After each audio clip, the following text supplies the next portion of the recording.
ETF index mutual funds నేర్చుకుని stock మార్కెట్లో రాణించాలనుకుంటున్నారా? వెంటనే ఈ నెంబర్కి కాల్ చేయండి.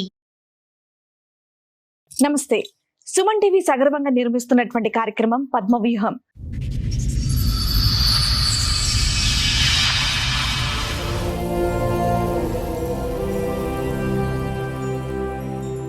నేను బీటెక్ చదువుకున్నాను, సాఫ్ట్వేర్ ఇంజనీర్లో జాబ్ చేస్తాను. హస్బెండ్ కూడా సాఫ్ట్వేర్ ఇంజనీర్. Arrange marriage. మా పక్క విలేజ్, తనది కూడా అరేంజ్ మ్యారేజ్. సో మ్యారేజ్ అయిపోయిన 1 month వరకు పర్వాలేదు. 1 month తర్వాత యాంగర్ మేనేజ్మెంట్ ఇష్యూస్ బాగా ఉండే. ఎప్పుడన్నా 5 minutes అట్లా లేట్ వెళ్ళినా ఏదైనా రోడ్ మధ్యలోనే వదిలేసి వెళ్ళిపోయేవాడు. మా మదర్ ఇంటి నుంచి వస్తుంటే చేంజ్ కావాలంటే మనీ ఇస్తే దాంతోనే ఇంటికి వెళ్ళిపోయాను ఇంకా నేను. సో అప్పటి నుంచి స్టార్ట్, ఏమైనా తీసుకురమ్మన్నా ఏదని చెప్పినా కూడా నైట్ అంతా ఎమోషనల్ హెరాస్మెంట్ మొత్తము.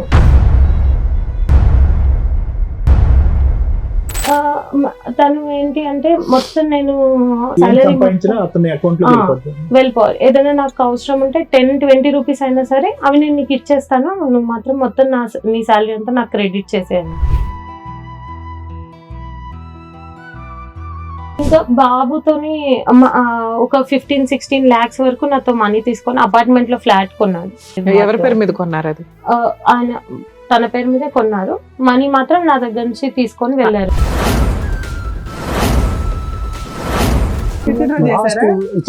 అయితే ఏమైందంటే ఇది జరుగుతుందని చిన్న అమ్మాయికి మెసేజ్ పెట్టిండు, నేను పెళ్లి చేసుకుంటాను. 50 మంది పెద్ద మనుషులు పిలిచి వాళ్ళే తీసుకుపోయి మాట్లాడేది. అలా ఒప్పందం ఏంటంటే నువ్వు కేసు తీసేయాలి అంటే నేను 6 నెలలు చూసినాక తీసేస్తుంది అని అమ్మాయి అన్నది. ఆ 10 రోజులు కానీ ఎప్పుడైతే అట్లా కాదు, నేను చెప్పింది ఇది, నువ్వు అట్లా దిగమంటావు అంటే అప్పుడు విశ్వరూపం చూపించింది. కొట్టేసి బాబు నూపేసి దెబ్బతలిగింది. బాబుని చూస్తే భయం వేస్తుంది మేడం. ఆ రోజు 2 సంవత్సరాల తర్వాత వస్తే మా డాడీ మా పరశురామ్ వచ్చిండు అని చుట్టుపక్కల అందరికి చెప్పిండు మేడం. డాడీ అంటాడు, పేరు పెట్టి పిలిస్తే బాగా అనిపిస్తుంది మేడం బాబు.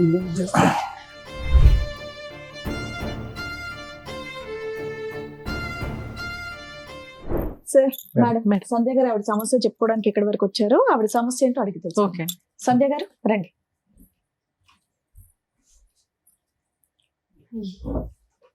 హలో అండి.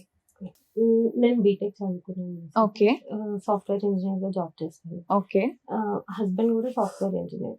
ఓకే. Arrange marriage. మా పక్కన విలేజ్. ఎక్కడండి మీరు? ఎక్కడి నుంచి వస్తున్నారు? వరంగల్. వరంగల్ నుంచి వస్తున్నారు. మా పక్క విలేజ్, తనది కూడా అరేంజ్ మ్యారేజ్. సో పెళ్ళైన 1 month వరకు ఫైన్, పర్వాలేదు, బాగానే ఉన్నారు. ఎంత కాలం అవుతుంది? 6 years. 6 years అవుతుంది. ఓకే. 5 years బాబు. ఓకే. మీ ఏజ్ ఎంత అప్పుడు? 30. 24 కి మ్యారేజ్ అయింది. 24. అతను బీటెక్ ఏనా? తను కూడా బీటెక్. ఇద్దరు హైదరాబాద్ లో వర్క్ చేశారు. ఇద్దరం హైదరాబాద్ లోనే వర్క్ చేస్తాం. చెప్పండి. Love marriage, arrange marriage. So తను మా పక్క విలేజ్. మ్యారేజ్ అయిపోయిన 1 month వరకు పర్వాలేదు. 1 month తర్వాత యాంగర్ మేనేజ్మెంట్ ఇష్యూస్ బాగా ఉండే. ఎప్పుడన్నా 5 minutes అట్లా లేట్ వెళ్ళినా ఏదైనా రోడ్ మధ్యలోనే వదిలేసి వెళ్ళిపోయేవాడు. చాలా సార్లు మేము ముందు అత్తాపూర్ సైడ్ ఉండేవాళ్ళం, ఆఫీస్ కి దగ్గర అవుతుందని. ఇట్లా ఒకరోజు మా పేరెంట్స్ వాళ్ళ ఇంటికి వెళ్తే లేట్ అయిపోయింది. సో 5 minutes లేట్ అయినందుకు 7-8 ఆ టైంలో, అది కొంచెం ఏరియా కూడా నాకు అంతగా తెలీదు, రోడ్ మీదే నన్ను వదిలేసి ఆయన వెళ్ళిపోయారు. నేను మనీ అప్పుడు క్యాష్ క్యారీ చేసేదాన్ని కాదు. మా మదర్ ఇంటి నుంచి వస్తుంటే చేంజ్ కావాలంటే మనీ ఇస్తే దాంతోనే ఇంటికి వెళ్ళిపోయాను ఇంకా నేను. సో అప్పటి నుంచి స్టార్ట్, ఏమైనా తీసుకురమ్మన్నా ఏదని చెప్పినా కూడా నైట్ అంతా ఎమోషనల్ హెరాస్మెంట్ మొత్తము. రాగానే నన్ను కొత్తిమీర తెమ్మని పంపిస్తావా, అట్లాంటి అన్ని చిన్న వాటికి నైట్ అంతా గొడవ పెట్టేసి చాలా మొత్తం ఎమోషనల్ గా డ్రైన్ చేసేసి. ఇంట్లో ఎవరెవరు ఉంటారండి? నేను, హస్బెండ్. అప్పటికి మాత్రం ఇద్దరమే. 1 month అయింది అప్పటికి. ఎక్కడ ఉంటారు? వాళ్ళు ఊర్లో ఉండేవాళ్ళు. 2 months. You weren't working when you were married అమ్మా? అప్పుడు మీరు పని చేయట్లేదు? I was working. You working? మరి ఎందుకు ఫైనాన్షియల్ గా అతనికి ఏదో ఎక్కడ దింపేస్తే డబ్బుల గురించి అవన్నీ తను ఏంటి అంటే మొత్తం నేను ఏం నా ఏం సాలరీ సంపాదించినా అతని అకౌంట్ లో వెళ్ళిపోతుంది. వెళ్ళిపోవాలి. ఏదైనా నాకు అవసరం ఉంటే 10-20 రూపీస్ అయినా సరే అవి నేను నీకు ఇచ్చేస్తాను, నువ్వు మాత్రం మొత్తం నీ సాలరీ అంతా నాకు క్రెడిట్ చేసేయాలి టోటల్ కంట్రోల్. మొత్తం. అట్లా స్టార్టింగ్ లో అంతేమీ కంట్రోల్ చేయకపోతుండే ఫైనాన్షియల్ గా, మిగతావి ఎమోషనల్ గా ఇట్లానే డ్రైన్ చేస్తుండే. తర్వాత 2 months అప్పుడు మా అత్తయ్య వాళ్ళు వచ్చారు. వాళ్ళు అప్పటికి బాగానే ఉండింది కొంచెం. నేను వర్క్ మార్నింగే వెళ్ళిపోతే తను వర్క్ ఫ్రమ్ హోమ్ చేసేవాడు అప్పుడు కూడా. ఇట్లాగే కొన్ని రోజులకి మా ఇంటి ఓనర్ ఫుల్ గొడవ పెట్టేసుకున్నాను అనమాట. నేను అప్పుడు ఇంట్లో లేను. వచ్చాక నాకు జరిగింది తెలీదు, కానీ నేను డిఫెండ్ చేశాను తన్ని. డిఫెండ్ చేసి అక్కడి నుంచి తీసుకొని వేరే చోటికి షిఫ్ట్ అయిపోయాం మొత్తం. దేనికి సంబంధించి గొడవ ఏంది తెలుసా? స్టార్టింగ్ వచ్చేసి తనకి మేము షిఫ్ట్ అవ్వడం ఇష్టం లేదు. అది కాకుండా ఈయన ఏం చేశారో నాకు తెలీదు. ఎప్పుడైనా వాళ్ళతో ఏం మిస్బిహేవ్ చేశారో నాకు తెలియదు, కానీ ఆ మీనింగ్ లోనే కొంచెం ఆమె అబ్యూజివ్ గా మాట్లాడింది ఆయనతో. కానీ నాకు అంతా తెలియకపోయినా నేను ఒకదాన్నే ఉన్నాను అక్కడ సపోర్ట్, కానీ నేను డిఫెండ్ చేసి తీసుకొచ్చేసాను ఇంటికి. తర్వాత ఆయన 1 month అట్లా పూణే వెళ్ళిపోయాడు. నేను మా ఇంట్లోనే ఉండేదాన్ని. మా ఎప్పుడు జరిగిందండి ఇది? 2019 May. సో నేను ఇంటికి వచ్చేసాక 1 month ఆయన వెళ్ళిపోయారు. నేనే హౌస్ సర్చ్ అవన్నీ చేసి ఆయన వచ్చే వరకు అన్ని అరేంజ్ చేసి పెట్టుకుని ఉన్నాను. తర్వాత కూడా ఆయన వచ్చేసాక కూడా మళ్ళీ ఏమైనా ఇంట్లోకి వండుకోవడానికి గిన్నెల దగ్గర నుంచి కూడా ఏమైనా అడిగితే మీ అమ్మ వాళ్ళు తెస్తారు అవన్నీ. నాకు అప్పటికి మీ శాలరీ ఎంత, ఆయన శాలరీ ఎంత? నా శాలరీ అప్పుడు 38,000 వచ్చేది, తనకు 43 వచ్చేది. ఏమైనా కొన్నా కూడా మీ శాలరీ మీరు ఏం చేసేవారు? 25,000 అట్లా ఇద్దరికి. మ్యారేజ్ అయిన 1 month కి 25,000 ఇద్దరం సేవింగ్స్ కి వేసుకునేవాళ్ళం. మిగతావి మా దగ్గర ఉండేవి, అవి కూడా ఇంట్లో ఖర్చులకి వాటికి అయిపోయేది. తను ఏం చెప్పాడంటే వాళ్ళ సిస్టర్ కి 3 lakhs అట్లా పెళ్లి అప్పుడు ఒప్పుకున్నాము, అవి చేయాలంటే టైం పడుతుంది, నీ శాలరీ ఇంట్లోకి వాడేసుకుంటే నేను ఇక్కడ సేవ్ చేసుకుంటాను మా చెల్లికి అంటే ఓకే అట్లా కూడా పర్వాలేదు ఫైన్ అనేసి వదిలేదు. తర్వాత తను ఊరికే ఇట్లాగే హరాస్ చేసి, నేను ఎప్పుడు మా వాళ్ళకి చెప్పలేదు. నేను ఎల్డర్ డాటర్ మా ఇంట్లో, ఎంతమంది? చెల్లెలు ఇంకా ఇద్దరు ఉన్నారు. సో నేను ఎప్పుడు చెప్పలేదు వాళ్ళకి అప్పటి వరకు. కానీ రోజు ఇట్లా మెంటల్ టార్చర్ ఎక్కువైపోయింది నైట్ టైం. నేను అప్పుడు షిఫ్ట్స్ ఉండేవి, 9కి వచ్చేదాన్ని. 9-10 అవ్వగానే ఇంక ఇదే టార్చర్, 12 వరకు అట్లా పడుకోకుండా. ఒకరోజు మా ఫాదర్కి ఫ్రూట్స్ తేలేదు అనేసి మా ఫాదర్కి కాల్ చేసి 12-1 టైంలో వాళ్ళకి కాల్ చేసి మీ ఇంటికి వెళ్ళిపోయి ఇప్పుడే అనేసి అట్లా హరాస్ చేసి. గొడవలు ఏంటమ్మా, కరేపాకు తేలేదు, కొత్తిమీర తేలేదు, ఫ్రూట్స్ తేలేదు, ఇంతే. అక్కడి నుంచి స్టార్ట్ అయింది. మెల్లిమెల్లిగా అది మొత్తం ఫైనాన్సెస్ కంట్రోల్ చేయాలి నేను అనేసి అక్కడికి వచ్చింది.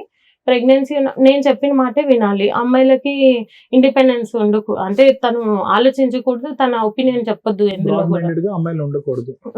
అసలు నా ఒపీనియన్ కూడా అడగరు. హెల్త్ ఇష్యూస్, ప్రెగ్నెన్సీ టైంలో హెల్త్ ఇష్యూస్ ఉండి నన్ను ట్రావెల్ చేయొద్దని చెప్పారనమాట. కానీ ప్రెగ్నెన్సీ ఎప్పుడు వచ్చింది మీకు? 2020లో వచ్చింది. 2020లో వచ్చింది.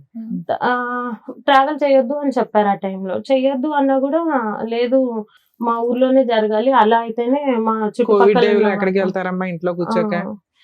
కానీ నేను రాలేను, నాకు బ్యాక్ పెయిన్ అంటే నేను పడుకోబెట్టుకున్నా కార్లో తీసుకొని వెళ్తాను, కానీ నువ్వు ఇక్కడ ఉండకూడదు, నేను చెప్పిన దగ్గర చేస్తే మా చుట్టాలందరికీ రావడానికి వీలు ఉంటుంది అంటే నేను ఒప్పుకోలేదు అసలు. నాకు అప్పటికి క్యాబ్ మాన్పించేసి నేను మెట్రోలో వెళ్ళేదాన్ని ఆఫీస్కి. సో నేను రాలేను అన్న కూడా ఆ రోజు గొడవపడి ఫోన్ పగలగొట్టేసి మొత్తము నన్ను పైన ఈ లాడర్ లాగా ఒక స్టెప్స్ ఉంది అవి ఎక్కించేసాడు మొత్తం పైకి 4th floor లో. స్పైరల్ లాడర్ నార్మల్ గానే కళ్ళు తిరుగుతాయి కొంచెం. అది ఎక్కుతున్నప్పుడు ఇంకా నాకు మొత్తము డ్రౌజింగ్ అనిపించింది అది ఎక్కువగానే. తర్వాత ఇట్లా చేస్తున్నారా అని అప్పుడు చెప్పాను వాళ్ళకి, కానీ అప్పటికి కూడా లేదు కొంచెం అడ్జస్ట్ అయిపోవాలి అన్నట్టుగా చెప్పే పంపించేశారు మా పేరెంట్స్, మా తాతయ్య వాళ్ళు. తర్వాత దీవాళి బాబు పుట్టే టైంలో కూడా నా ఫోన్ తన దగ్గర ఉండే, తనది పాడైపోయింది కదా నాది ఇచ్చాను. రోజు అసలు ఫోన్ తనతోనే ఉండేది, గూగుల్ పే, ఫోన్ పే అన్ని పాస్వర్డ్స్ తెలుసు, అన్ని తెలుసు. స్క్రీన్ షాట్స్ తీసుకొని తనకి వాట్సాప్ చేసుకుంటాడు. తన ఫోన్ వర్కింగ్ లో లేదు కానీ వాట్సాప్ చేసుకునేవాడు ఫోన్ కి. బేబీ కొంచెం ముందే మీకు డెలివరీ చేసేస్తాము, బేబీ గ్రో అవ్వట్లేదు అనేసి అంటే ఓకే.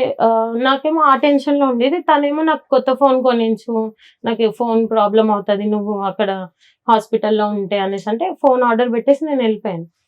బెడ్ మీద నాకు ఇట్లా ఆపరేట్ మేడం అంత అయిపోయింది. డీటెయిల్ గా కాదు, పిల్లాడు పుట్టాడు, పిల్లోడు రెస్పాన్సిబిలిటీస్ ఎలా తీసుకున్నాడు, మీకు ఓవరాల్ గొడవకి రీజన్స్ ఏంటి, డే టు డే జరిగింది అవసరంలా, అసలు ఓవరాల్ ఏ విషయం మీద, ఫైనాన్షియల్ విషయం మీద గొడవలు జరిగాయి, ఎప్పటిదాకా కలుస్తున్నారు మీరు? బాబు పుట్టాక 5 months వరకు కలిసి ఉన్నాము. 2020 లోనే చెప్పేస్తున్నావు, 21 నుంచి విడిపోయారా? 5 years అవుతుందా మీరు సెపరేట్ అయిపోయి? మధ్య మధ్యలో ఆన్ అండ్ ఆఫ్ వస్తారు. ఒక 1 month 2 months ఉంటారు. తర్వాత గొడవ పడి కొట్టి మనీ నాకు ఈ ఇవ్వట్లేదు. 5 years లో ఎన్ని సార్లు వచ్చాడు? 3 times. ఓకే, లాస్ట్ గా వచ్చి వెళ్ళిపోయింది ఎప్పుడు? 9-10 months బ్యాక్ ఫిబ్రవరి టైంలో. స్టార్టింగ్ లో ఉన్న డిఫరెన్స్ ఆఫ్ ఒపీనియన్స్ తర్వాత కాన్ఫ్లిక్ట్స్ ఒకటేనమ్మా, లేదంటే అంటే ఫైనాన్షియల్ ఇండిపెండెన్స్ లేకపోవటం, చిన్నవాడి దగ్గర గొడవ పెట్టుకోవటం, నీ డబ్బులన్నీ నాకు కావాలంటాం, ఇంతవరకేనా మీ గొడవలు? ఇంకేమైనా ఉన్నాయా? ఇంకా పేరెంట్స్ దగ్గర నుంచి తీసుకురమ్మని హెరాస్ చేసేవాళ్ళు. Okay, అది కూడా Financial- డబ్బులే. కొంచెం ఆయనకి ఏమైనా అక్రమ సంబంధాలు ఉన్నాయా? మీ మీద అలాంటివి ఏమైనా ఏమన్నా క్యారెక్టర్ వేరే? ఆ క్యారెక్టర్ అసాసినేషన్ చేయడు కానీ బాడీ షేమింగ్ చేస్తారు బాగా.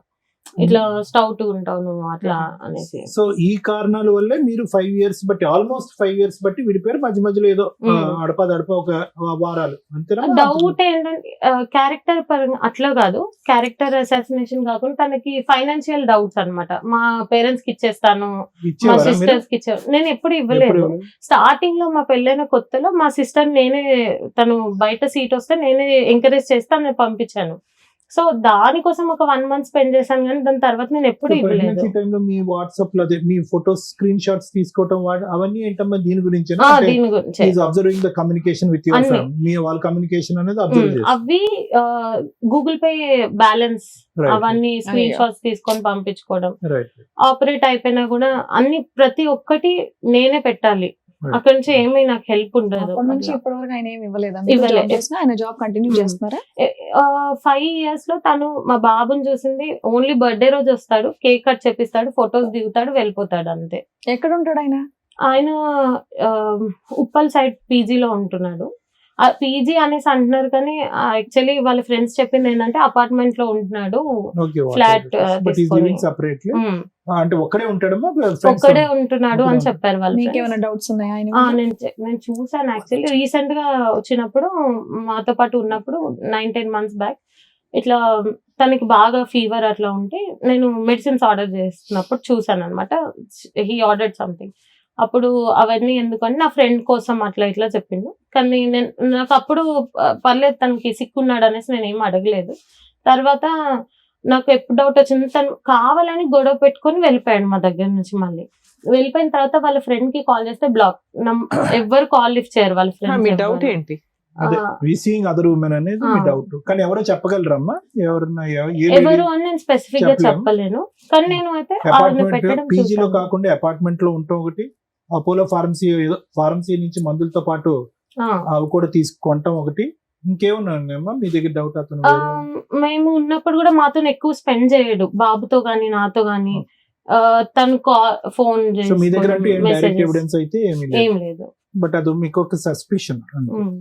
ఇది కాకుండా ఇంకా బాబుతోని ఒక 15-16 lakhs వరకు నాతో మనీ తీసుకొని అపార్ట్మెంట్ లో ఫ్లాట్ కొన్నాడు. అది వాళ్ళ ఫాదర్ ఆయన వాళ్ళు యూజ్ చేసుకోవడం కానీ ఎప్పుడు నేను గానీ బాబు గానీ వెళ్ళడం అవి ఏమి లేదు. ఎవరి పేరు మీద కొన్నారు అది? ఆయన తన పేరు మీదే కొన్నారు. మనీ మాత్రం నా దగ్గర నుంచి తీసుకొని వెళ్ళారు. ట్రాన్సాక్షన్ ఏమైనా నడిచిందా? ఆన్లైన్ చిట్స్ మేము పే చేసినాము, వాళ్ళ దగ్గర నుంచి తీసుకొని వెళ్ళిపోయారు అనమాట. నేను పే చేసినవి కూడా తనే తీసుకొని. మీరెందుకు ఊరుకున్నారు? ఆ టైంలో మంచిగానే ఉంది కొంచెము. అంటే ఆ టైంలో మా మామయ్య వల్గర్ లాంగ్వేజ్ యూజ్ చేసి కొట్టడానికి వచ్చినప్పుడు ఈయనే సపోర్ట్ చేసి పంపించారు నన్ను. మీ ఫాదర్ వస్తారంటే. అమ్మ నువ్వు ఉన్నంత కాలం చిట్టీలు వేసి 25,000 అనుకుని మీరు 25,000 కట్టింది ఏదైతే ఉందో, ఆల్రెడీ డే 1 నుంచి మీకు ఫైనాన్షియల్ గొడవలే ఎన్ని మాట్లాడుకున్నా కూడా. అట్లాంటప్పుడు 15 lakhs చిట్టి ఆయన తీసుకొని వెళ్ళిపోతుంటే ఈయన బాగున్నాడు కదా నువ్వు ఎట్లా నమ్ముతావు? డే 1 నుంచి గొడవలు జరుగుతున్నాయిగా. ఈ డబ్బుల కోసం బాగున్నాడు ఈ 4 రోజులు. నెక్స్ట్ మీకు ఆల్రెడీ ఏ రోజు కూడా ఈ 5 years లో 3 times వచ్చి 3 months ఉన్నాడు. అయినా మీరు ఎందుకు ఎంటర్టైన్ చేస్తున్నారు అతను? నేను మనీ పంపించకపోతే మా ఫాదర్ కి వాళ్ళకి కాల్ చేసి హరాస్ చేయడం, నేను సూసైడ్ చేసుకుంటాను, నాకు మెంటల్ ప్రెషర్ ఎక్కువ అయిపోతుంది అలా చెప్తే నువ్వెందుకు నమ్ముతావు, ఎందుకు అంటావు? కదా ఈ 5 years లో ఎంత మొత్తం పంపించారమ్మా అతనికి టోటల్ గా? చిట్టీల డబ్బు ఎంత? అదో 15 లక్షలు. అది 15 అది lakhs. కాకుండా వాళ్ళ ఫాదర్ వాళ్ళ టర్మ్ ఇన్సూరెన్స్ దగ్గర నుంచి ఓలా ఊబర్ అన్ని ఇంట్లో సామాన్ దగ్గర నుంచి అన్ని నేనే చూసుకునేదాన్ని. ఇంట్లో అవన్నీ మనిషి లేడు, కాపురం లేదు, అదే ఏమీ లేదు, పైగా బిడ్డకు ఒక నీకు తండ్రి రూపాయి లేడు. ఇవ్వాల్సింది పోయి ఎదురు అన్ని లాక్కుంటుంటే ఎందుకు ఫండ్ చేస్తున్నావు అంటే ఎప్పటికైనా అతని మనసు కరుగుతుందనా? Actually Huh? దాని తర్వాత ఇంట్లో మా మమ్మీ వాళ్ళు అవన్నీ గిన్నెలు, నేను వాషింగ్ మిషన్ అవన్నీ తీసుకొని వెళ్ళిపోయాడు మాకు చెప్పకుండా. మమ్మల్ని కొట్టి మా ఇంటికి పంపించేశాడు, అవన్నీ తీసుకొని వెళ్ళిపోయాడు. అప్పుడు బాబు చిన్న బాబు, నాకు తెలీదు ఆయన షిఫ్ట్ చేసింది కూడా నాకు తెలీదు. ఊరికి తీసుకొని వెళ్ళిపోయాడు అన్ని మొత్తము. నేను మా ఇంట్లో హౌస్ హోల్డ్ హెల్ప్ నాకు కాల్ చేసి తను వెళ్ళిపోయాడు, మనీ కూడా ఇవ్వలేదు ఏమి అంటే, నేను తనకి మా వాళ్ళు నువ్వెందుకు లాస్ అవుతాను తనకి ఇచ్చి కాల్ చేస్తే ఎవరు లిఫ్ట్ చేయరు ఇంకా అక్కడ నుంచి.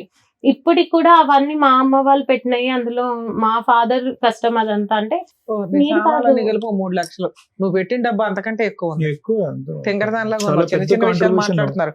మేజర్ ఇష్యూ మీ జీవితంలో ఉన్న సగం సంపాదన అటు వెళ్ళిపోయింది కదా, అయినా నువ్వు 3 times ఎందుకు ఎంటర్టైన్ చేసావంటే మారతాడండి అంటే ఫ్యామిలీ కొంచెం నిలబెట్టుకోవడానికి ఆవిడ ఏదో కష్టపడింది కానీ ఆయన మారట్లేదు మీ అంతేనా? 2 sisters పెళ్లిళ్ళు అయినాయి, ఒక చెల్లిదండి. ఇంకా రెస్పాన్సిబిలిటీస్ ముగ్గురేనా మగపిల్లలు లేరా? లేదు.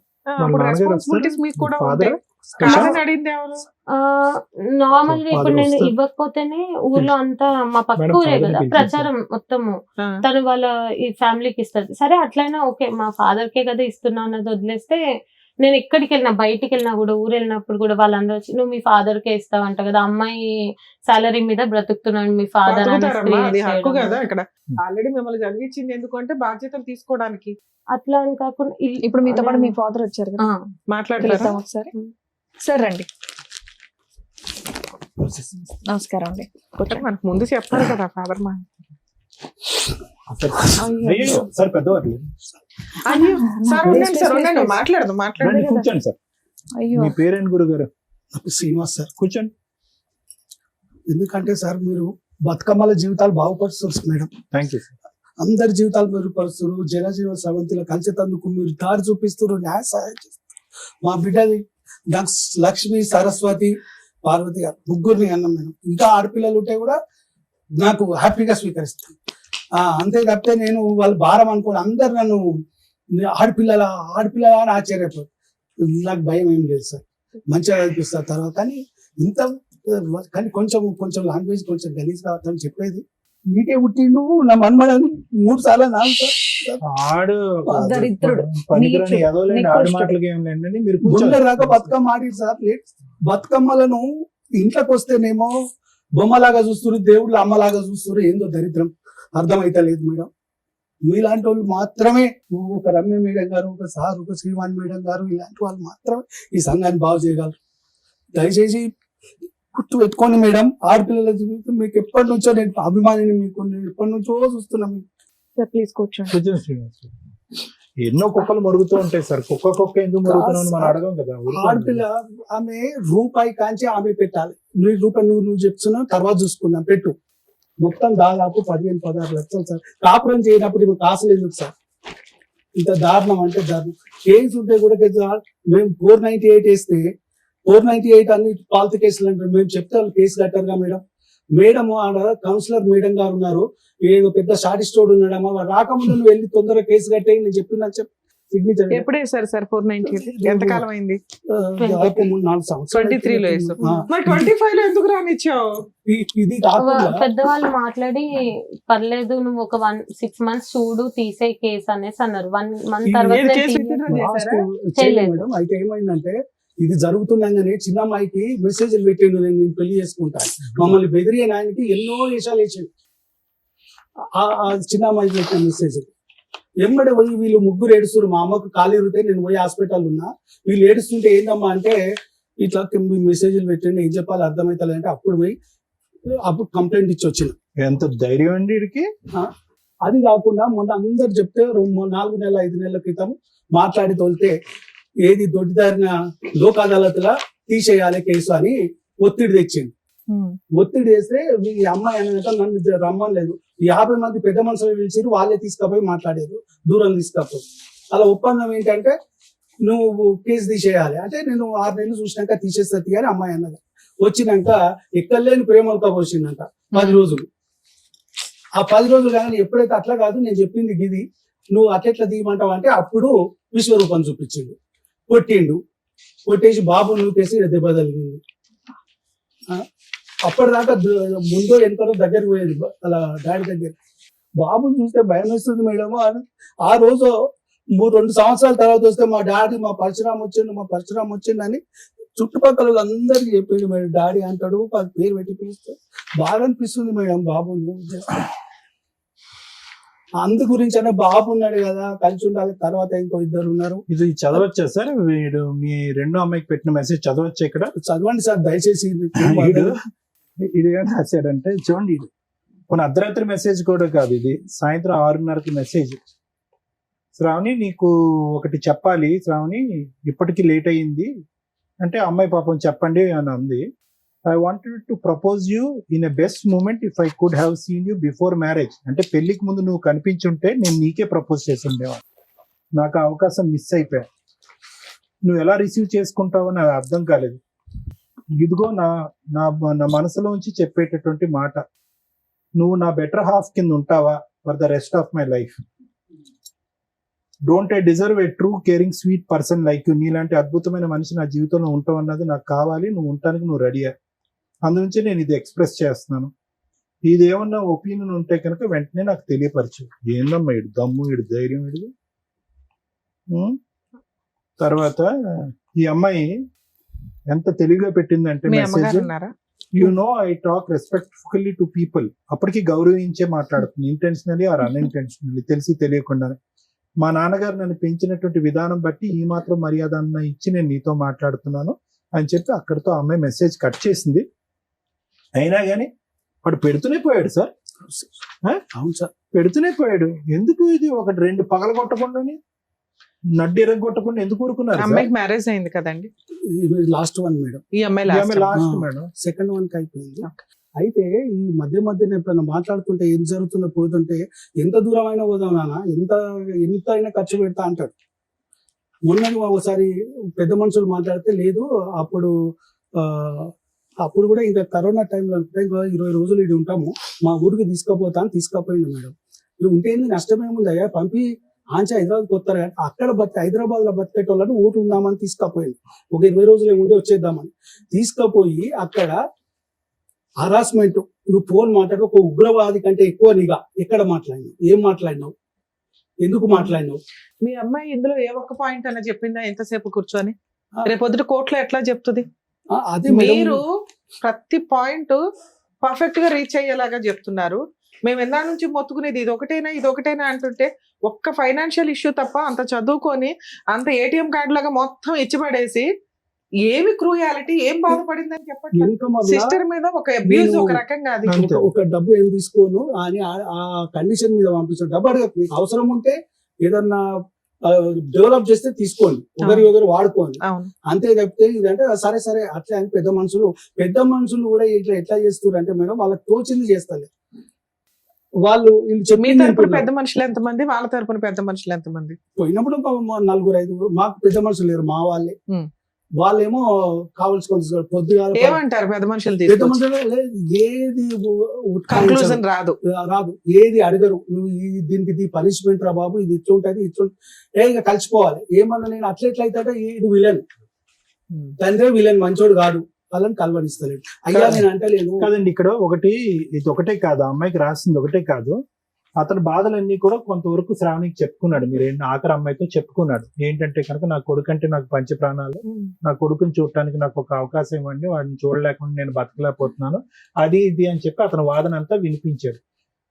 కానీ ఎందుకు ఆ అమ్మాయికి చెప్పేవాడు? అందులో ఈ అమ్మాయి కూడా అంది, ఇదేంద్ర బాబు నేను అందరికంటే చిన్నపిల్లని నాకు చెప్తున్నావు ఏంటి గొడవ అంతా కూడా, పెద్దవాళ్ళతో వచ్చి కూర్చొని మాట్లాడొచ్చు కదా అంటే కనుక నేను చెప్పేటటువంటి మాట అట్లీస్ట్ ఈ మెసేజ్ల రూపాన నువ్వు తప్ప ఎవరు ఆలకించట్లేదు, వినట్లేదు, అర్థం చేసుకోవట్లేదు, నా గోడు ఎవరు అర్థం చేసుకోవట్లేదు కాబట్టి నీకు చెప్తాను. ఓకే, ఒక మెసేజ్ బాగాలేదు, ఈ మెసేజ్ నేను ఏదైతే చదివానో అది అభ్యంతరకరమైనటువంటి మెసేజ్. కానీ అక్కడ కూడా ఏమన్నాడంటే దీన్ని క్షమించద్దులేండి కానీ చెప్తున్నాను, if you do not have any opinion please ignore it. అటువంటి నా మాట అభ్యంతరకరంగా అనిపించి నేను మాట్లాడేటటువంటిది చెత్తా చెదారం అంటే కనుక ఇది ఇక్కడితో ఆపేసే అని అన్నాడు. ఆ తర్వాత ఆ అమ్మాయి కూడా మాట్లాడుతుంది. తర్వాత మాట్లాడిన సంభాషణ అంతా కూడా మా అక్కిలా ఉంది, మా అక్కిలా అనుకుంటుంది, నువ్వేమనుకుంటున్నావు అని చెప్పి ఆ అమ్మాయి తనకు వయసు మించినటువంటి బాధ్యత తీసుకుని మధ్యవర్తిత్వం చేయడానికి ప్రయత్నం చేసింది అందులో. కానీ ఇందులో చాలా ఇంపార్టెంట్ పాయింట్ ఒకటి ఉందమ్మా, ఎవరు కూర్చోట్లేదు, ఎవరు నా గోడు వినట్లేదు, ఎవరు నా మాట వినట్లేదు, నువ్వు తప్ప ఎవరు వినట్లేదు శ్రావణి అని అంటుంది. ఆ అమ్మాయి ఏమొచ్చి నేను ఒక పెద్ద అన్నయ్యలా నేను ట్రీట్ చేస్తున్నాను కాబట్టి నువ్వు నాకు ఎందుకు మీరందరూ కూర్చుని ఎందుకు మాట్లాడుకోలేదు, ఎందుకు ఇంత ఇలాంటి అంశాల మీద పెళ్లి పెటాకులు అయిపోవటం ఏంటి నాకు అర్థం కావట్లేదు. సార్ అవన్నీ అతను చెప్పిన ఒత్తి మాట్లాడతారు. అంటే ఆయన ఎప్పుడు కొడుకుని చూడడానికి అవాయిడ్ ఎప్పుడు చేయలేదు మేడం, కొడుకుని చూడడానికి అవాయిడ్ ఎప్పుడు చేయలేదు. ఎప్పుడైనా వస్తుడు చూసుడు కనీసం మంచినీళ్ళు ఇచ్చినా కూడా కోర్టులో ఏం కేసులు పెండింగ్ ఉన్నాయి సార్? 498 వేసినాము. సో ఇది 354D. ఈ అమ్మాయి చిన్న అమ్మాయి అదే ఓకే అదే వేశారు. డొమెస్టిక్ వైలెన్స్ కేసు వేశారు, అది నడుస్తుందా? ఇంటీరియర్ మెయింటెనెన్స్ వేశారా? ఎందుకని అది వేసి ఎంతకాలం అయింది? డివిసి వేసి 2 years, 2023 సేమ్. సరే నేను చెప్తాను. మేడం ఇంకొకటి నంబర్ బ్లాక్ ఆ ఊరికి తీసుకుపోయి night లా చంపే నేను ప్రయత్నం చేసింది ఒక్కసారి మేడం. నేను అవి చిన్న కొట్టి చిన్న నన్ను నిర్వివాద పంపించాక ఆడియో ఒక్కళ్ళ మాట. ఉన్నది మేడం. ఆమె కొడుతుంటే ఒక సార్ మీకు కోర్టులో కేసులు నడుస్తున్నాయి, పెద్ద మనుషులు పంచాయతీలు నడుస్తున్నాయి, కొంచెం వెల్ సెటిల్డ్ ఫ్యామిలీ, అడ్వకేట్స్ ని పెట్టుకోగలిగారు, కెపాసిటీ ఉంది. ఇక్కడ ఏమి ఎక్స్పెక్ట్ చేసి వచ్చారు? అదే మేడం ఒకటి ఆ ప్రాబ్లం చేస్తలేడు. ఇప్పుడు ఆమె ఇల్లు కట్టుకుంది మేడం, దాదాపు 1.5 లోన్ తీసుకుంది. నేను కొంత ఇచ్చేసాను. ఎవరు మీ అమ్మాయి సొంతగా ఒక ఇల్లు కట్టుకుంది? ఎప్పుడు ఎంతకాలం అయింది కొని? ఒక 1 year ఓకే. అతను విడిపోయినాక లాస్ట్ గా తర్వాత కొన్నావా? గృహప్రవేశం ఒకదాని చేసావా? మీ ఆయన వచ్చాడు? నేను ఒకదాన్ని, మమ్మీ జస్ట్ పూజ చేసినాం. అంతే.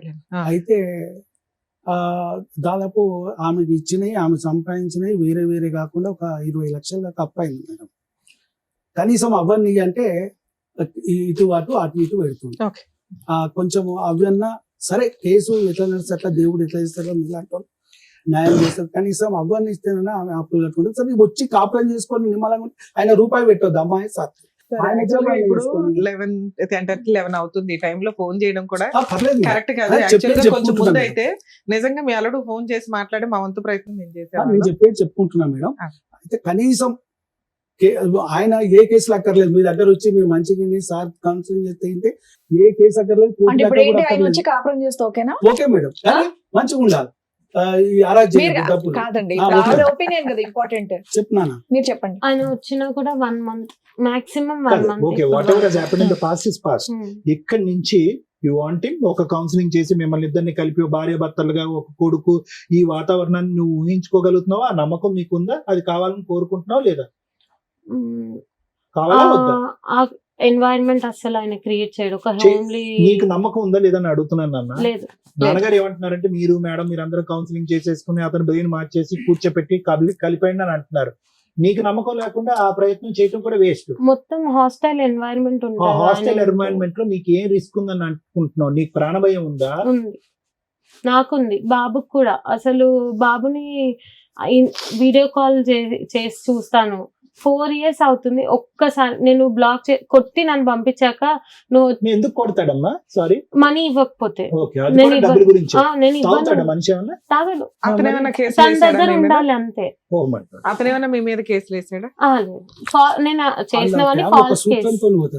కాదు. ఇప్పుడు ఒకటి గురువు గారు, మీరు పెద్ద మనసుతో ఒక ఆడపిల్ల జీవితం, మీ కొంత కూతురు పరువు గురించి అవనియండి, కాపురం కాపాడాలి, కుటుంబం నిలవాలి అనే ప్రయత్నంతో మీరు ఇక్కడ కూర్చోండి. కానీ అటువైపు మీ ఉన్న బిడ్డ ఈ రోజు మీరు ఇందాక అన్నారు, నా బిడ్డను నా గుండెల్లో పెట్టుకుని సాక్కుంటాను, నాకేం లేదన్నారు. అటువంటి బిడ్డ ఈ రోజు ప్రాణభయంతో అక్కడ అంటుంది. ప్రాణభయం అని చెప్పినా కూడా మీరు కౌన్సిలింగ్ చేసేసేయండి, ఏదో విధంగా కలిపేయండి అంటే కనుక మళ్ళీ మీరు ఇందాక నిలబడి మాట్లాడిన మాటలకు వెనక్కి తీసుకోవాల్సి వస్తుంది. ఎందుకంటే మొన్నటి వరకు ఆమె ఇష్టంతోనే 3-4 నెలల క్రితము ఆమె ఇష్టంతోనే తీసుకొచ్చి మాట్లాడిపించి కూర్చున్నబెట్టి మాట్లాడిపించింది. అప్పటిదాకా ఆమె దగ్గర వ్యతిరేక భావం లేకుండా ఇప్పుడు వస్తుంది. ఈ 1 month నాకు అయినంత వరకు నేను ట్రై చేశాను చాలా, బాబు కోసము. బాబు ఎప్పుడు స్పీకింగ్ నాన్న, నీ పేరెంట్ బంగారు? శృతి.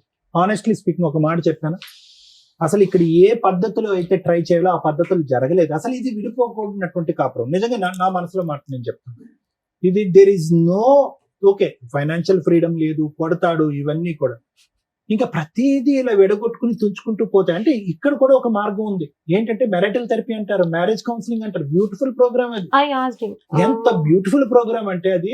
అందులో యాంగర్ మేనేజ్మెంట్ జరిగిపోతుంది, overlapping of intersection, both personalities intercheck చేస్తాము, ఏమైనా అలవాట్లు ఉంటే మాన్పిస్తాము, ఆలోచన శైలి పెంపొందిస్తాం. ఒక బ్యూటిఫుల్ ప్రోగ్రామ్. అది చేయకుండా అంటే ఈ రోజు గట్టిగా కూర్చుని మాట్లాడుకుంటే 6 సంవత్సరాల పాటు మీ పెళ్లి అయ్యింది. నేను మాట్లాడేస్తాను, నేను కొద్దిగా 2 నిమిషాలు వినండి సార్. 6 సంవత్సరాల పాటు మీరు మ్యారేజ్ అయ్యింది. 6 సంవత్సరాల పాటులో గట్టిగా మాట్లాడుకుంటే ఒక్క బలమైన కారణం చెప్పండి డాక్టర్ గారు అంటే కనుక ఆర్థిక లావాదేవీ తప్ప ఏమీ లేదు ఇక్కడ. నాకు డబ్బులు కావాలి, నా డబ్బులు నా అకౌంట్ లో ఉండాలి, నేను కంట్రోల్ చేయాలి అనేటువంటిది. ఇది ముమ్మాటికి నేరమే. అది వాళ్ళు వంశపారంపర్యంగా వస్తుందా, వాళ్ళ ఇంట్లో ఆ కుటుంబంలో ఆనవాయితీయా, ఒక ఆడపిల్లను ఒంటరిగా ఎదగనివరా, పెద్దగా ఆలోచించనివరా, ఆర్థిక స్వేచ్ఛనివరా, తన కాళ్ళ మీద నిలబడినవరా అనేది ఆ అబ్బాయి ఆలోచన ఎందుకు అలా వచ్చింది అనేది నాకు అర్థం కావట్లేదు ఇప్పటికీ కూడా. సరే, ఆ ఆలోచనని కూడా మ్యారేజ్ కౌన్సిలింగ్ ద్వారా మార్చచ్చు. మ్యారిటల్ థెరపీ అంటారు. అది ఎక్కడ జరిగింది? ఇక్కడ ఏం జరగలేదు. అతను ఏమొచ్చి ఇది కావాలి అనేవాడు. అదేదో మిరపకాయలు, పచ్చిమిరకాయలు, ఆకుకూరల కాడి నుంచి మొదలు పెట్టి నీ డబ్బులు నాకు కావాలి, నా ఇది కావాలని అన్నా, అలాగే నువ్వు ప్రొవైడ్ చేయడం కూడా కొనసాగింది. ఎక్కడో చోట భిన్నమైనటువంటి ప్రయత్నం చేయాలేమో. ఎందుకు ఆ శ్రావణి ఇప్పుడు మీ చెల్లితో మాట్లాడుకునేటటువంటి సాధక బాధకాలు ఎందుకు మీ అందరితో ఎందుకు మాట్లాడలేదు? ఓకే, మీరు అవకాశం ఇవ్వలేదని అనుకుందాం. సరే, అతను అన్నదే ఇందులో అన్ని పచ్చి అబద్ధాలు అని అంటున్నాడు. ఓకే, అబద్ధాలే.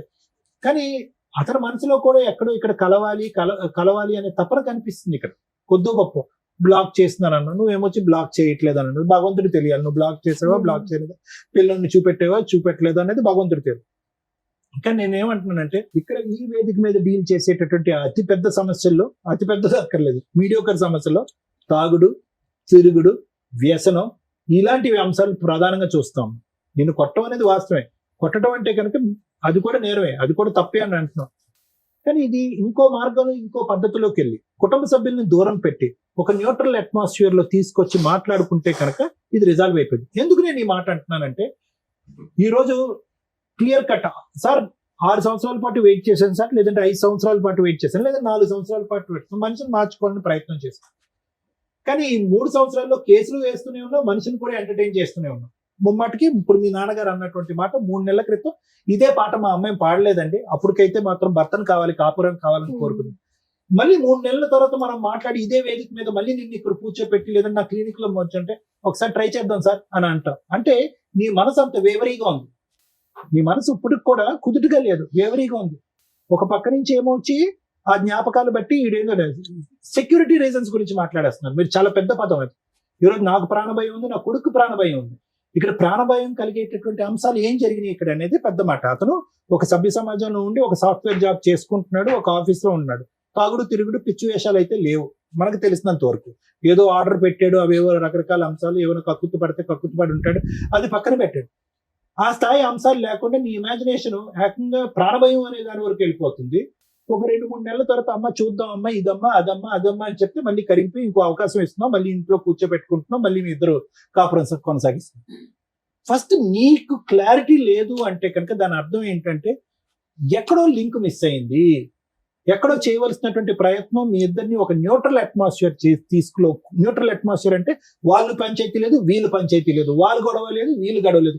ఒక న్యూట్రల్ పర్సన్, ఇందులో ఎక్స్పర్ట్ అయినటువంటి వ్యక్తి, ఏంటి నాయన నీ బాధ ఏంటి, ఏంటి తల్లి నీ బాధ ఏంటి, ఆ సబ్జెక్ట్ వదిలేసి మిగతా అంశాల్లో మీ ఇద్దరు కలిసి ప్రయాణం చేయడానికి మీరు రెడీగా ఉన్నారా అనేటటువంటి అద్భుతం సృష్టించేటటువంటిది మ్యారేజ్ కౌన్సిలింగ్. ఆ సక్సెస్ ఎంత అవుతుంది, ఫెయిలియర్ ఎంత అవుతుంది అనేటటువంటిది పక్కన పెట్టండి. కానీ అదొకటి మిస్ అయిందని నాకు అనిపిస్తుంది. అయితే ఈ రోజు కూడా నువ్వు ఆఫర్ ఇచ్చావమ్మా, మ్యారేజ్ కౌన్సిలింగ్ ఆఫర్ ఇస్తే అతను నో చెప్పాడా? పెద్దవాళ్ళు ఇచ్చారా? వాళ్ళు ఇవ్వలేదు, నేనే మెసేజ్ పెట్టాను నేను నార్మల్ గా. అట్లా కాదు, సార్ట్ చేసుకుందాం, మనమే వెళ్దాం అనేసి చెప్పిండు. చెప్తే ముందు మాట్లాడక ముందే చెప్పాను అది ఫస్ట్. అది చేసి చెప్పిన తర్వాతే నేను రాను, ఎక్కడికి అవసరం లేదు, వదిలేసే అనేసి మాట్లాడారు.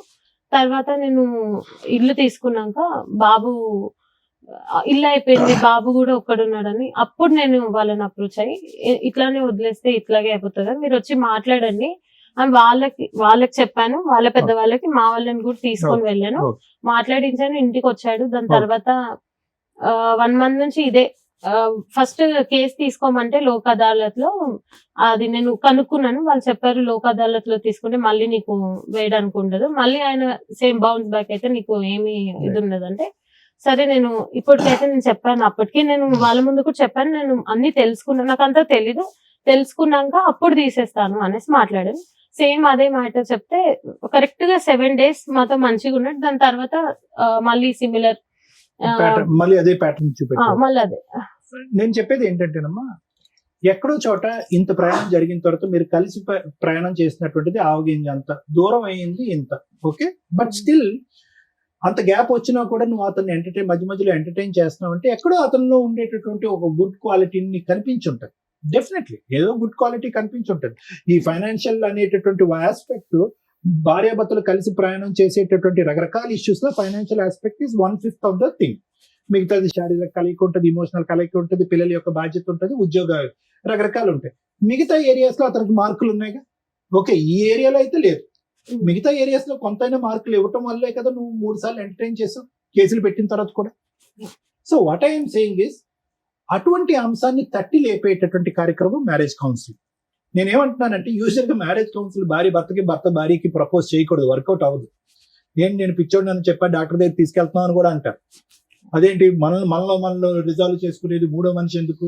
నా భార్యగా నేను చెప్తున్నాను కాబట్టి నువ్వు వినాలి, వాడెవడో కూర్చొని మన ఇద్దరి మధ్యన పంచాయతీ ఏంటి, ఈ లెక్క వెళ్ళిపోతుంది. మ్యారేజ్ కౌన్సిలింగ్ అనేది ఎక్కడ ప్రపోజ్ చేయాలంటే తెలియనటువంటి ప్రేక్షకులకి పెద్దలు కూర్చుంటారు చూడండి పంచాయతీ, ఏమయ్యా మీ అమ్మాయిని నువ్వు సపోర్ట్ చేస్తున్నావు, నా అబ్బాయిని నేను సపోర్ట్ చేస్తున్నావు, ఇది ఎక్కడ లెక్క తేరదు. ఒక కాగితం మీద 4 ముక్కలు రాసుకుంటాం, అది 3 రోజులు ముచ్చటే అవుతుంది, తర్వాత చించి పడేస్తారు, వర్కౌట్ అవ్వదు. కాబట్టి మేము వెనక్కి తప్పుకుంటాం, మీరు వెనక్కి తప్పుకుందాం, పిల్లలిద్దరిని కూడా మన మ్యారేజ్ కౌన్సిలింగ్ డిసైడ్ చేద్దాం, మీకు నచ్చినటువంటి వ్యక్తి అయినా సరే, మాకు నచ్చినటువంటి వ్యక్తి అయినా సరే, అతన్ని డిసైడ్ చేసుకుని అతని దగ్గరికి వెళ్దాం అని చెప్పుకునేటటువంటిది వర్కౌట్ అవుతుంది. సో ఇప్పటికీ కూడా నా ఉద్దేశం చెప్తున్నాను, మనస్ఫూర్తిగా నేను చెప్తున్నాను, కొంతవరకు చెడ్డోడే, కానీ దూరం పెట్టుకుని తెగదెంపులు చేసుకుని, అంటే కోర్టు కేసులు లావాదేవీలు ఎంతవరకు అయితే నాకు తెలియదమ్మా, అది లాయర్ మేడం చెప్తారు. ఈ కేసు అయితే మాత్రం ఖచ్చితంగా ఒక మీడియేషన్, ఒక నెగోషియేషన్ ద్వారా రెక్టిఫై చేయగలిగేటటువంటి case, professional mediation. We cannot have routine counsellors, ఎందుకంటే యూ 2 are 2 ఎడ్యుకేటెడ్ పీపుల్.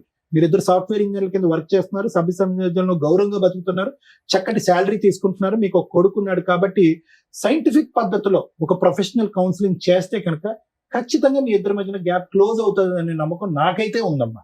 లేదు sir my thoughts have gone too far అంటే కనుక అది మీ మానసిక పరిస్థితి అని నేను చెప్తాను.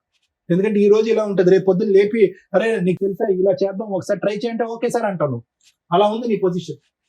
కాబట్టి నేను ఏమంటున్నానంటే, ఫైనల్ గా ఏదైతే ఇప్పుడు నువ్వు అనుకున్నటువంటి భయం, భ్రాంతులు, అమ్మో టెన్షన్లు ఇవన్నీ ఒకసారి పక్కన పెట్టి ఒక ఆఖరి ప్రయత్నంగా అది ట్రై చేద్దాం. వర్కౌట్ అవుతే వెల్ అండ్ గుడ్, వర్కౌట్ అవ్వలేదు అనుకో, ఆల్రెడీ నువ్వు తీసుకున్న నిర్ణయం కొద్ది పోస్ట్పోన్మెంట్ అవుతుంది అని. సో ఒక 6 నెలల పాటు ఎవరైనా మంచి కౌన్సిలర్ అమ్మ, ఎవరైనా మంచి మీడియేటర్, మంచి కౌన్సిలర్, ఇలాంటి అంశాలు బాగా తెలిసినటువంటి వ్యక్తి దగ్గర ఒక్కసారి వెళ్ళి ట్రై చేయండి. ఆ ప్రపోజల్ కూడా ఎవరు తీసుకొస్తారంటే నువ్వు తీసుకురావద్దు, పెద్దవాళ్ళు ఎవరైనా తీసుకొస్తే కనుక ఈ గ్యాప్ క్లోజ్ అవుతుంది అనేది నా నమ్మకం. Thank you sir. Thank you madam. ఈరోజు సమాజంలో ఏ పేరెంట్స్ చూసినా ఒకళ్ళు, ఇద్దరు, ముగ్గురు ఆడపిల్లలే ఉంటారు. ఆడపిల్లలు ఉన్న పేరెంట్సే అదృష్టవంతులు అనే సమాజంలో ప్రెసెంట్ మనం. ఆయన ఆ మాటకు 3 ఆడపిల్లలకు ఒక అద్భుతమైన నిర్వచనం చెప్పాడు. లక్ష్మీ, పార్వతి, సరస్వతులు నాకు పుట్టారమ్మా అని. ఎంత హ్యాపీ అనిపించిందంటే, కానీ అలాంటి ఫాదర్కి పడే మాటలు ఏంటంటే, ఆ పిల్లల్ని పర్ఫెక్ట్గా చదివిస్తారు, వాళ్ళు జాబులు చేస్తూ లక్షలు సంపాదిస్తూ ఉంటారు. ఒకవేళ వాళ్ళ కాపురాలు నాశనం అయితే డబ్బు కోసం పిల్లల కాపురాలు నాశనం చేసి ఆడపిల్లలు ఇంట్లో పెట్టుకున్నాడు. ఇది చాలా కేసుల్లో మనం వింటూ ఉంటాం. పేరెంట్స్ ఓవర్ ఇన్వాల్వ్మెంట్ వల్ల కాపురాలు నాశనం అయిపోయే స్టేజ్ నుంచి ఫైనాన్షియల్గా ఒక అమ్మాయికి ఫైనాన్షియల్ ఫ్రీడమ్ ఉంటే కాపురాలు నాశనం చేసుకుంటారు అనే స్టేజ్లో ఈ 2 మిక్స్ అయిపోయిన కేసు ఇది. ఒక రకంగా నిజంగా తండ్రి కూతురు కాపురం నాశనం చేశాడా, నిజంగా ఒక స్త్రీ ఫైనాన్షియల్ ఫ్రీడమ్ వల్ల, వ్యక్తిగత స్వేచ్ఛ ఎక్కువగా ఉండడం వల్ల కాపురం నాశనం చేసుకుందా, లేదా భర్త మంచోడు కాదా అనే పాయింట్స్ ఈ కేసులో మాట్లాడుకుంటే తను కాపురం చెయ్యాలా వద్దా అనేది మాట్లాడొచ్చు. ఎప్పుడైనా కాపురం చెయ్యాలి అంటే అది లీగాలిటీ ఎంటర్ అవ్వక ముందే జరగాలి. వన్స్ లీగాలిటీ ఎంటర్ అయిపోయినాక ఆ నిలబడే కాపురాలు చాలా రేర్ ఈ రోజున మాట్లాడితే. 498 2023లో ఫైల్ చేసేసి ఆ తర్వాత జరిగిన మర్డర్ కేసులు, అటెంప్ట్, సెక్సువల్ అబ్యూజ్లు జరిగిన కేసులు రేపటి రోజున ఒక మచ్చ సరస్వతి మీద వేసేశారు. ఆ పిల్లకి ఇంకా పెళ్లి కావాలి. వీళ్ళు చేసిన పని ఆ పిల్ల జీవితకాలం ఆ ఎఫ్ఐఆర్ తోటి ఆయన చేసిన పనికిమాలిన మెసేజ్కి దాన్ని పాపులర్ చేసుకోవడం వల్ల ఆ పిల్ల మీద మచ్చ పడుతుంది. రేపొద్దుట ఎవరన్నా పెళ్లి చేసుకుంటే ఈ తొక్కుల కేసు కనిపిస్తుంది. మీకు అర్థం అయ్యిందా? ఆ మెసేజ్ని మీరు ఇలా పెట్టుకొని డెసిషన్ తీసుకోవాల్సింది పోయి లీగల్ గా మనకేదో అద్భుతాలు జరుగుతాయని ఒక తప్పు చేయని పిల్ల క్యారెక్టర్ని, ఎందుకంటే సమాజంలో ముందు ఆడపిల్లనే అంటారు, ఆవిడ తప్పు చేసిందా తప్పు చేయలేదా ఈ పక్కన పెట్టండి. అతను లీగల్ సపోర్ట్ కోసం అయి ఉండొచ్చు. కర్మ ఏంటంటే ఈ కేసులో అతను ఎవరో మాకు తెలియపోయినా మాకున్న సీనియారిటీ మీద అతను కరెక్టే, ఈవిడ కరెక్టే. అర్థమవుతుందా? మరి ఈ కాపురం నిలబడుతుందా నిలబడదా అనే పాయింట్స్ మనం మాట్లాడదాం. అతను కరెక్ట్. ఏ రకంగా కరెక్ట్? పిల్లాడిని తాపత్రయపడిపోతున్నట్టు, నాకు అసలు వీళ్ళు ఛాన్సే ఇవ్వట్లేదు, సో ఫైనాన్షియల్ గా మేమిద్దరం ఒకటే కాబట్టి నేనే లీడరు, ఎందుకంటే మా ఆవిడ సంపాదన అంతా వాళ్ళ నాన్న తినేస్తున్నాడు, వాళ్ళ అమ్మ నాన్న తినేస్తున్నారని. అమ్మాయి జాబ్ చేస్తుంటే మ్యారేజ్ టైంలోనే ముందుగా మాట్లాడుకోండి మీ అమ్మాయి శాలరీ ఏం చేస్తారు అని. ఆ టాపిక్ రాలేదు మేడం, మేము మాట్లాడలేదంటే కాపురాలు నాశనం అయిపోతాయి. 50,000 సాఫ్ట్వేర్ లేకపోతే ఏదైనా ప్రొఫెషన్ లోనో ఉంటే అమ్మ మా అమ్మాయికి శాలరీ ఇదిగోండి, పెళ్లికి ఎంత అప్పు అవుతుంది, మాకింత రెస్పాన్సిబిలిటీ. కూతుర్లు ఇళ్లే, బాధ్యతలు ఇళ్లే తీసుకోవాలి కదా. 5 ఏళ్ళు తీసుకుంటారా 10 ఏళ్ళు తీసుకుంటారా? జీవిత కాలంలో వీళ్ళ శాలరీలోంచి పేరెంట్స్ కి ఎంత ఇస్తారు? కర్మ ఏంటంటే ఆడపిల్లల దగ్గర బతకడానికి కూడా తల్లిదండ్రులు అసహ్యంగానో లేకపోతే సమాజం ఏమనుకుంటుందో అనే భయంతో బతుకుతారు. అప్పుడు వాళ్ళని పోషించడానికి ఫైనాన్షియల్ సపోర్ట్ చేయాలి. వాళ్ళ దగ్గర ఆస్తులు ఉంటే ఓకే, లేదా ముగ్గురు ఆడపిల్లలు షేర్ చేసుకొని ఫైనాన్షియల్ గా మిమ్మల్ని చూడాలి. అది తప్పు పని కాదండి. ఎవరు మిమ్మల్ని వేలుపెట్టి ఏం చూడట్లేదు, చూడరు కూడా. మీ దగ్గర ఉన్నా అలా ఇవ్వడం వాళ్ళకి ఆనందం ఒక రకంగా. అది ముందుగా మాట్లాడుకోండి. ఎందుకంటే హస్బెండ్ వాళ్ళ కట్నాలు తీసుకునేటప్పుడు తక్కువ కట్నం ఏదో అనుకొని అబ్బా అమ్మాయి ఈ రోజు 50 తర్వాత ₹1,00,000 ₹1,00,000 సంపాదిస్తుంది, నెలకు 1,00,000 సంవత్సరానికి 1,00,000 వస్తాయి అనుకుంటే కుదరదు. ఇవి ముందే మాట్లాడుకుంటే ఈ ఫైనాన్షియల్ విషయం మీద గొడవ జరగదు. ఇలా ఫస్ట్ టాపిక్, మేడం మా ఇద్దరికి ఇంత శాలరీ, నాకు 35 ఆయనకు 45, 25 ఇద్దరు పర్సనల్ గా దాచు, సూపర్. మిగతాది ఇద్దరం కలిపి మాట్లాడుకున్నాం, ఇల్లు నడిపిస్తామని. ఈ పెచ్చది ఏం చేసిందంటే ఈ పార్టీకి కూడా ఆళ్ళకే వెళ్లేలాగా చిట్టి మొత్తం ఇచ్చింది. ఈ హస్బెండ్ కి మార్కులు ఎక్కడ పడట్లేదు, ఆయన మాట్లాడిన పాయింట్స్ దగ్గరే మాటలు పడట్లా. ఒకటి, భార్యకి ఎంత ఫైనాన్షియల్ ఫ్రీడమ్ ఇవ్వాలో చూసుకోవాలా. తల్లిదండ్రుల కోసం ప్రాపర్టీ కొని భార్య అప్పటిదాకా సంపాదించిన 15 లక్షలు డిపాజిట్ చేసి తీసేసుకున్నాడు చిట్టీల రూపంలో. అంటే ఫైనాన్షియల్ గా అతను గ్రిప్ తీసుకోవాలనే చూసుకుంటున్నాడు డే 1 నుంచి. అలాంటి వ్యక్తితో ఈవిడ ఎక్కువ కాలం బతికిద్దంటే 10 years తర్వాత మళ్ళీ ఇక్కడే కూర్చుంటుంది. ఎందుకంటే ఇప్పుడు సొసైటీ కోసం పిల్లల కోసం అడ్జస్ట్ అయ్యింది అంటే రేపటి రోజున ఈ ఫైనాన్షియల్ క్రష్ ఏదైతే ఉందో తను భరించలేదు. ఎందుకంటే 2 lakhs అవుతుంది, 3 lakhs అవుతుంది. 2 lakhs ఆయనకి ఇవ్వాలంటే ఇవిడ చేసేది ఏంటి? ఇప్పుడు ఆయన చేస్తున్నది ఏంటి? ఇంట్లో ఆవిడ ఎదురుగా ఒక రూమ్మేట్ లాగా అన్ని షేర్ చేసుకుంటున్నప్పుడు తను నేనేం చేయగలను అనేది ఉంటుంది. తనకి రూమ్మేట్ గా ఎంత చేయాలో చేసి మిగతాది వాడుకుంటే తన పర్సనల్ ఫ్రీడమ్ అనేది ఫైనాన్షియల్ ఫ్రీడమ్ ఉండాలి. అది అక్కడ మిస్ అయింది. 2, ఒక అల్లుడు రేపటి రోజున ఇంట్లో పెద్దల్లుడుగా కూర్చొని బాధ్యత తీసుకోవాలంటే ఆయన తండ్రి పాత్ర తీసుకోవాలి. ఆడపడుచు మరదలకి పెళ్లి చేయాలంటే మరదలు మా ఆవిడ కంటే నువ్వే బాగా అండర్స్టాండ్ చేసుకుంటున్నావు, మా మామగారు మీ నాన్న నా భార్య అసలు నన్ను అండర్స్టాండే చేసుకోవట్లేదని చిన్నపిల్లకి చెప్పడం ఏమిటి? ఆ పిల్ల జీవితకాలంలో బావ దగ్గర నాన్న అని కూర్చోగలదా? బాధ్యత తీసుకోగలదా? అది డ్యామేజ్ అయిపోయింది. ఆయన ఏ ముఖం పెట్టుకొని మీ ఇంట్లో భోంచేస్తాడు మీకు 3వ కూతురు ఉండగా? మిమ్మల్ని కొన్ని మాటలు మేము కేసుల్లో వింటూ ఉంటామండి, దిగజారి మాట్లాడుకుంటారు. 30 ఏళ్ళు 40 ఏళ్ళు ఉన్న కొడుకు తల్లి పక్కన పడుకుంటే అది కొడుక్కి 70 ఏళ్ళు వచ్చినా తల్లి పక్కన పడుకుంటే ఆడు కొడుకే, పసిపిల్లోడే. అలాగే అదే ఆడపిల్లల్ని పడుకోవద్దు తండ్రి దగ్గర అంటాం, ఎందుకంటే సేఫ్. వాళ్ళకి అన్కాన్షియస్ లో ఎలా ఉంటుంది, తాగుళ్ళు ఎలా ఉంటారని. అది సేఫే తప్ప తండ్రికి కూడా ఆ నీచమైన బుద్ధి ఉండదు. ఎక్కడో కర్మకాలి 1-6 దరిద్రులు ఉంటారు తప్ప. కోడళ్ళు మాటలు నోరు జారేటప్పుడు ఇలాంటి నీచమైన మాటలు మాట్లాడతారు. వెళ్ళి మీ అమ్మతో పడుకో అని కేసులు రాస్తారు. వాళ్ళ అమ్మ దగ్గర పడుకుంటాడండి అంటే, పడుకోవడం అంటే మీ దృష్టిలో ఏంటి? మీ జీవితంలో చేసే పెద్ద పాపం. అలాంటి నీచమైన డైలాగ్ ఇక్కడ ఇంకోటి నడిచింది. పిల్లాడిని కానీ మీ నాన్నతో కన్నావంటే అడు మనిషేనా? అసలు పిల్లాడి జీవితంలో మచ్చపడిపోయింది. దాన్ని వీళ్ళు పాపులర్ చేసుకుంటారు, లీగల్ గా వాడుకుంటారు. చేయకూడదన్న జ్ఞానం వీళ్ళకుండదు. ఒక ఆడపిల్ల జీవితాన్ని తీసుకెళ్లి మూడో పిల్లది తీసుకెళ్లి లీగల్ గా బయట పెట్టకూడదని వీళ్ళకి తెలియదు. ఎందుకంటే న్యాయ పోరాటం ఎక్కడో ఒకటి నిజం చూపించాలి అని. ఈ రకంగా ఒక పసి పిల్లోడి మీద మచ్చపడింది చెయ్యని తప్పుకి, ఒక మూడో కూతురి మీద మచ్చపడింది, దానికి అసలు తెలియని కూడా తెలియదు. ఇంత నీచమైన సమాజంలో మనం ఉన్నాం. ఈ రెండిట్లోనే పాతాళంలోకి వెళ్ళిపోయాడు ఆ తండ్రి, ఆ అల్లుడు. ఏ ముఖం పెట్టుకుని ఆ ఇంట్లో కొడుకు ముందో, మామగారి ముందో, మరదల ముందో కూర్చొని బాధ్యత తీసుకోగలడు, భోజనం చేయగలడు. కలపాలా ఇలాంటి కేసుని? ఫైనాన్షియల్ గా తేడా ఉంటే ఓకే. ఆల్రెడీ ఇవిడ ఫ్రీజ్ అయిపోయి ఉంది. 5 years మ్యారిటల్ రిలేషన్ లో ఏ రోజు కూడా మీ అల్లుడు నాకు భార్య కావాలని కేసులు ఫైల్ చేయలే. ఈవిడ సమాజానికి భయపడో, పిల్లలకు భయపడో, ఓకే మారతాడనో 3 సార్లు ఛాన్స్ ఇచ్చింది తప్ప. అంత మెసేజ్లు పెట్టిన అల్లుడు 2023లో కేసు ఫైల్ చేస్తే కనీసం నాకు విజిటేషన్ రైట్స్ ఇవ్వండి అని కేసు ఫైల్ చేయలే. అర్థం అవుతుందా? పిల్లాడిని చూసే రైట్స్ మీ అల్లుడికి లీగల్ గా ఉన్నాయి. పిల్ల మీద మెసేజ్లు పెట్టుకుంటూ కూర్చోవడం ఏంటి? మీ అమ్మాయిని ఎంటర్టైనే చేయకూడదు. మీ అమ్మాయికి తెలియదు, ఇది వీళ్ళ కుటుంబం. ఆ పిల్లని ఈ ఉచ్చులోకి లాగి చాలా తప్పు చేశారు. ఆ పిల్లకి మెసేజ్ వచ్చిన రోజే పోలీస్ స్టేషన్ కంప్లైంట్ ఇవ్వాలా, దాన్ని ఈవిడ కేసుల్లో వాడుకోవచ్చు. స్పెషల్ కేసు వేసి ఆ పిల్ల క్యారెక్టర్ రోడ్డు మీద పెట్టారు చెయ్యని తప్పుకి. లోక్ అదాలత్లో కేసులు ఫైల్ చేసినాక లోక్ అదాలత్లో మేడం మీకు డౌట్, లోక్ అదాలత్లో పెడితే కేసు మళ్ళీ వేయడానికి ఉండదని, అది అబద్ధం అండి. లోక్ అదాలత్లో కేసు ఫైల్ చేసి మీరు రిప్రజెంటేషన్ ఇస్తే అది క్లోజ్ చేయడానికి 3 months అబ్జర్వేషన్ పీరియడ్ ఉంటుంది. ఈ 3 months లో మనిషి మంచోడా, మారాడా, మారలేదా, 90% ఆ 3 months బాగుంటారు కేసు క్లోజ్ అయ్యేదాకా. వన్స్ కేసు క్లోజ్ అయినాక మళ్ళీ ఏదైనా నీకు హెరాస్మెంట్ వచ్చింది అనుకో, ఆ పాతది ఈ నమ్మక ద్రోహం ప్రెజెంట్ జరిగింది, మళ్ళీ కేసు వేసుకునే రైట్స్ మీకు ఉన్నాయి. ఇది తెలుసుకోండి. కాకపోతే కాపురాలు నిలబెట్టడం కోసమని కౌన్సిలింగ్లు ఇవన్నీ నడుస్తూ ఉంటే అవి ఒకవేళ మీకు నచ్చి ఓకే భర్తతో ఉండాలి అనుకుంటే లోక్ అదాలత్లో మీరు కేసు క్లోజ్ చేసుకున్నా మీకు వచ్చిన లాస్ లేదు, మళ్ళీ కేసు వేసుకునే రైట్స్ ఉన్నాయి. మరి మీకు ఎవరు చెప్పారో నాకు అర్థం కాల. అది లీగల్ గా అబద్ధం. ఆ కేసు వేస్ట్ అయిపోద్దేమో, ఫ్రెష్ కేసు ఇంకొంచెం పాయింట్లతో యాడ్ అవుతుంది కదా. అర్థం అవుతుందా?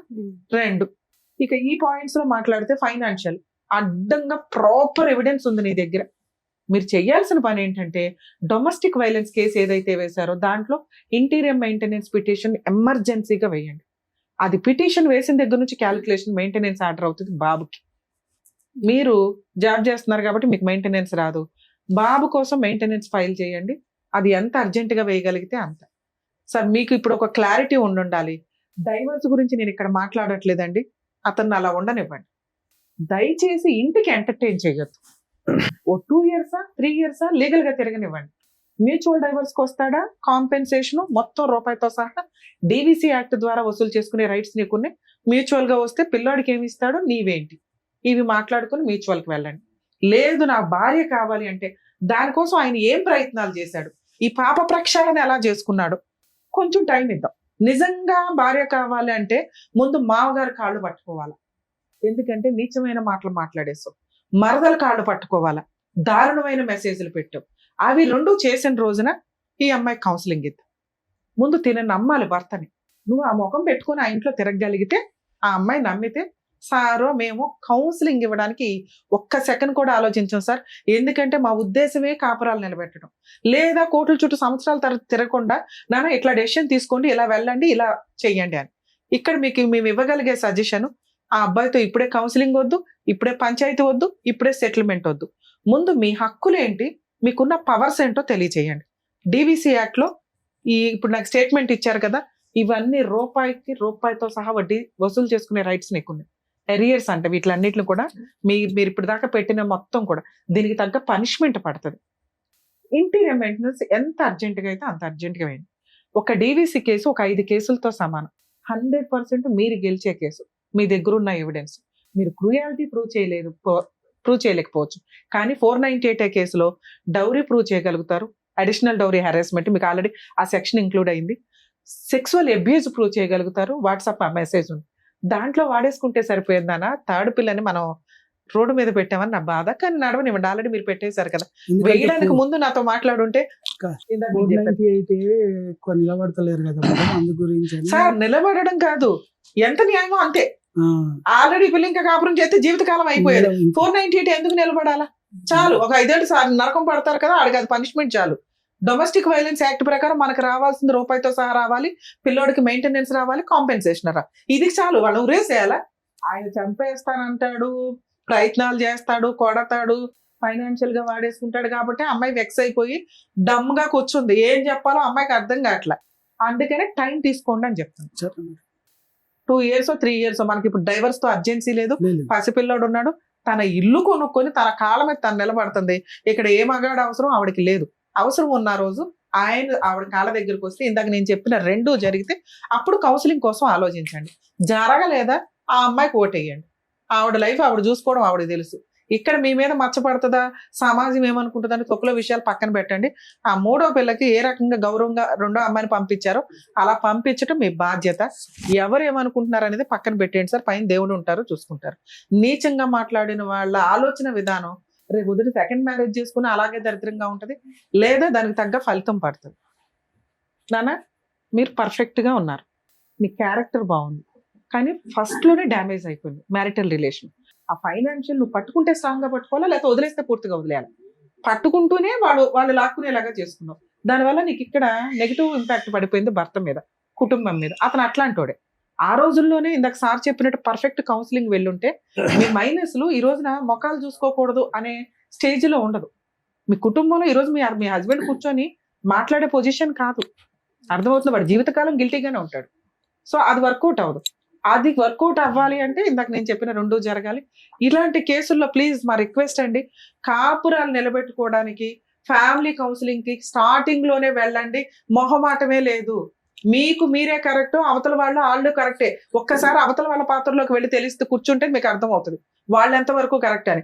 అబ్బాయి మన అబ్బాయి, కూతురు మన అమ్మాయి అనుకుంటే ఆటోమేటిక్ గా కోడల వైపు మిస్టేక్స్ ఏంటో అత్తమామలకు అర్థమవుతాయి. మీ కూతురే కష్టపడుతున్నట్టు కాదు, కోడలు కూడా ఇంకోళ్ళకు కూతురే. అలాగే కొడుకు ఎట్లా కష్టపడుతున్నాడో అల్లుడు కూడా అంతే. దయచేసి కాపురాలు నాశనం చేసుకోకుండా ముందుగానే ఫ్యామిలీ కౌన్సిలింగ్కి వెళ్తే 90% కేసులు పర్ఫెక్ట్ గా నిలబడతాయని నా ఉద్దేశం. అందుకే సుప్రీంకోర్టు, జ్యుడిషియరీ కోట్లు ఖర్చు పెట్టి కౌన్సిలింగ్స్, 498లో కౌన్సిలింగ్స్, DVCలో కౌన్సిలింగ్స్, లోక్ అదాలత్లో కౌన్సిలింగ్స్ ఎవరే ఎక్కడ ప్రతి చోట ఇట్లాంటి వాళ్ళు కూర్చొని మాట్లాడాలంటే కుదరదుగా. ప్లీజ్ ఒకవేళ అక్కడ మీకు కుదరకపోతే ఇంకో చోటుకి వెళ్ళి పర్ఫెక్ట్ వ్యక్తుల దగ్గర ఫ్యామిలీ కౌన్సిలింగ్ తీసుకోవడానికి 100% ప్రయత్నించండి. ఎందుకంటే మీకు పుట్టిన పిల్లలు అనాథల్లాగా బతుకుతున్నారు సమాజంలో. ఆ పాపం మీదే. Thank you ma'am.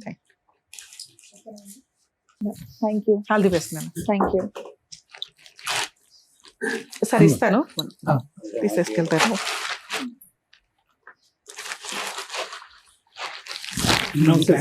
Thank you అండి. Thank you so much.